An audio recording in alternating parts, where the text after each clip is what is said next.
Assalamualaikum warahmatullahi wabarakatuh. Perkenalkan, nama saya Siti Nurhaliza Masrurah dari Fakultas Ekonomi dan Bisnis Universitas Hersi, Prodi Akuntansi. Di sini saya akan menjelaskan penyembuhan uji asumsi klasik.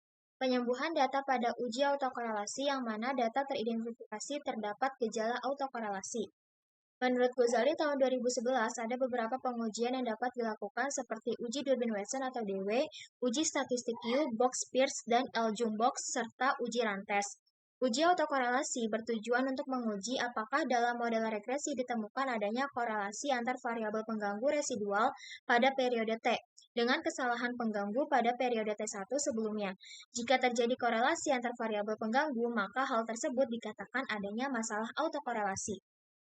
Dasar pengambilan keputusan dalam uji autokorelasi Durbin-Watson yang pertama, jika D Durbin-Watson lebih kecil dari DL atau lebih besar dari 4 min DL, maka H0 ditolak, yang berarti terdapat autokorelasi.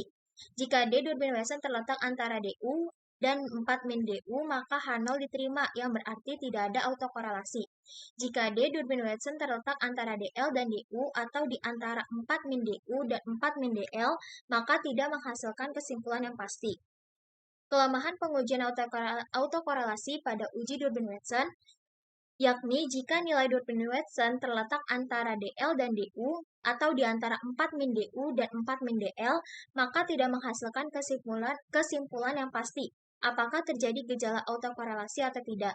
Jika demikian adanya, maka alternatif yang baik untuk mengatasi masalah autokorelasi ini adalah dengan menggunakan metode lain seperti uji rantes. Faktor-faktor lain terjadi gejala autokorelasi adalah yang pertama, adanya kesalahan dalam pembentukan model regresi, yang kedua, tidak memasukkan variabel yang penting dalam model regresi, yang ketiga, memanipulasi data, yang keempat, menggunakan data yang tidak empiris.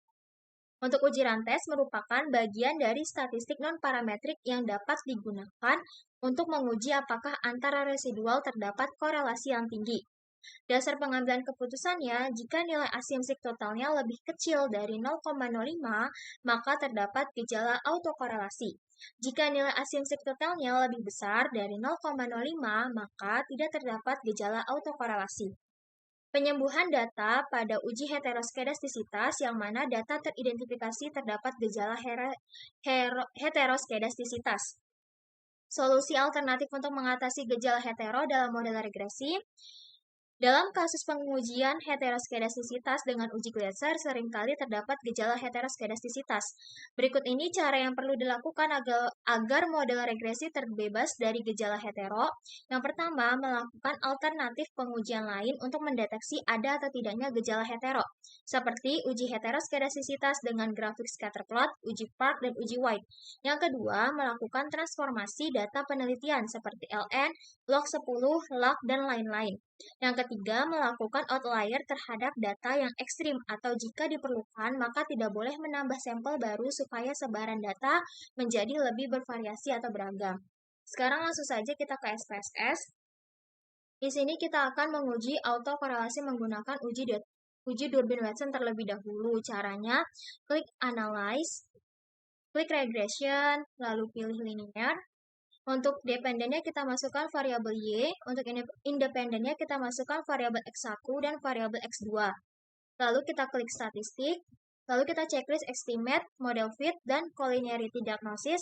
Untuk residualnya kita checklist yang Durbin-Watson, klik continue. Untuk save-nya, residuals unstandardized-nya kita checklist, lalu klik continue, lalu kita klik OK. Di sini dapat kita lihat interpretasinya pada tabel model summary di mana untuk nilai Durbin-Watson-nya diperoleh sebesar 1,072. Dan untuk mencari nilai DU dan nilai DL-nya, kita dapat lihat pada tabel DW, yang dimana untuk rumusnya adalah K titik koma N, di mana K adalah jumlah variabel independen, yaitu berjumlah 2, yang mana yaitu variabel independennya yaitu variabel X1 dan variabel X2.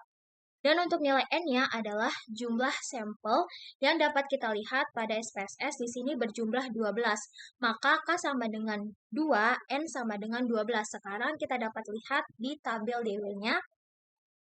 Di sini K sama dengan 2, N sama dengan 12. Maka diperoleh untuk nilai DL-nya diperoleh sebesar 0,8122, yang mana DW lebih besar dari DL Dan untuk nilai DU-nya diperoleh sebesar 1,5794, yang mana nilai DW lebih kecil dari nilai DU. Maka, nilai DW ini terletak antara DL dan DU, maka dapat disimpulkan tidak menghasilkan kesimpulan yang pasti.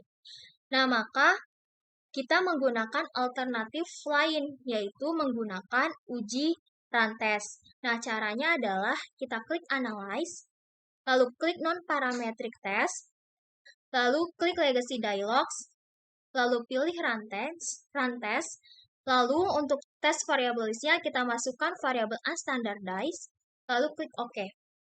Di sini kita dapat lihat pada tabel rantes di mana simsik totalnya diperoleh sebesar 0,762, yang mana nilai ini lebih besar dari 0,05. Maka dapat disimpulkan tidak terdapat gejala autokorelasi. Jadi itu saja penjelasannya, kurang lebihnya mohon maaf. Terima kasih. Wassalamualaikum warahmatullahi wabarakatuh.